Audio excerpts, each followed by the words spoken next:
Hey everybody, welcome to another one of Chris's beer reviews. It's been a while, but I've been hammering the lcbo.com and basically trying to figure out when this brew here gets released, and here we are. We got the Shipyard Brewing Company. It is a Pugsley's signature series.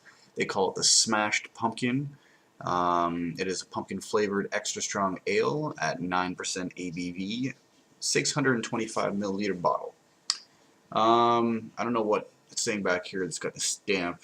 It says port of origination, and at the very back it's got the guy's face. I don't know if you can see him. Bam, that's him. Alan Pugsley. Smashed Pumpkin. I'm going to read this brief paragraph at the back here.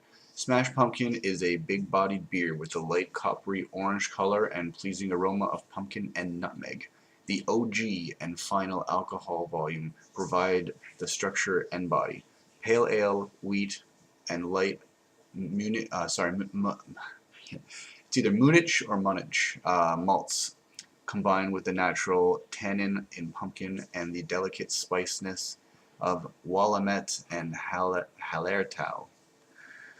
Hops to balance the sweetness of the fruit. To fully enjoy all the flavors, this ale is best drunk at 55 degrees Fahrenheit, which is actually a little bit warm for most beers. This one's actually, I just pulled it out of the fridge, so hopefully it'll still be good.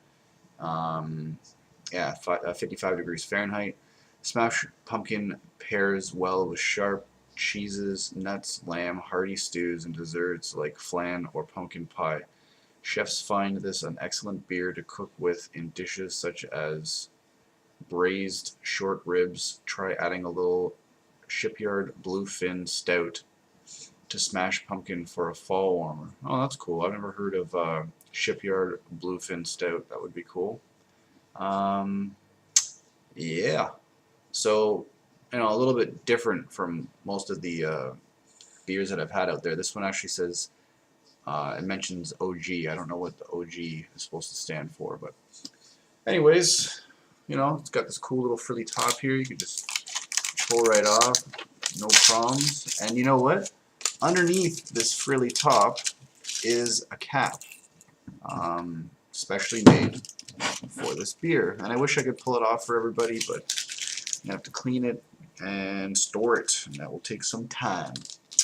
Alright, let's give it a shot. For those out there who are familiar with pumpkin beers, the Pump King, released by the Southern Tier Brewery, so far is the reigning champion of all pumpkin beers, hands down. Alright, here goes. Nice good pop there. Not much of a smell. Sorry, not much on the nose there. Let's see what it says.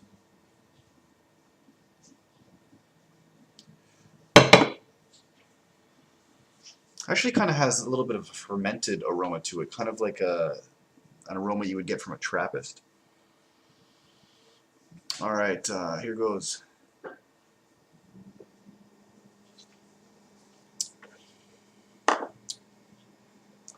Okay, well, I've had many pumpkin beers out there, I'll tell you that. St. Ambrose Pumpkin Ale, Great Lakes Brewery Pumpkin Ale, Pumpkin, and this may be the second best one out there so far.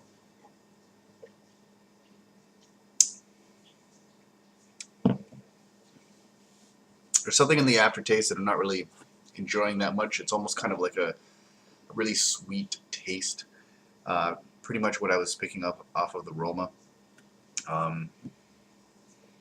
Very, very, very little head, little to no head. Not very pleased with that at all.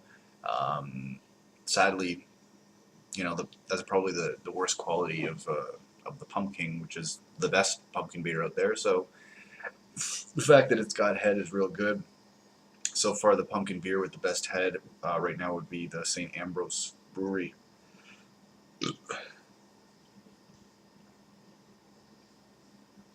Now, I pick up on the nutmeg. I pick up on the pumpkin. One thing that all the pumpkin beers doesn't have, except for the Great Lakes Brewery, is allspice in it. This definitely does not have the allspice. If anything, I think my biggest complaint about this pumpkin beer is that it's very, very watered down. For a 9% brew,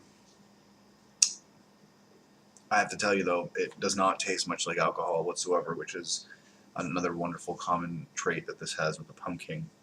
Uh, but yeah, you know, it's got a nice color, but you know, without that head, it just doesn't really cut it. You don't really get very much carbonation in it, and it had a very good pop, so you know, it sounded like it was really healthy, but I'm not really too happy with that. I'm almost still leaning towards now the St. Ambrose brewery's pumpkin beer being better than this. Sorry. Okay, so one thing that I'll point out is that this definitely tastes more like a pumpkin instead of the whole pumpkin pie route that most of these breweries are trying to get at. The nose is really, really off-putting. This is slowly, you know what, the more further down to the bottom of the glass I'm drinking it, this is slowly becoming a least favorite of them all now. So see how one's opinion can change so fast? All because of the top and the bottom of a glass.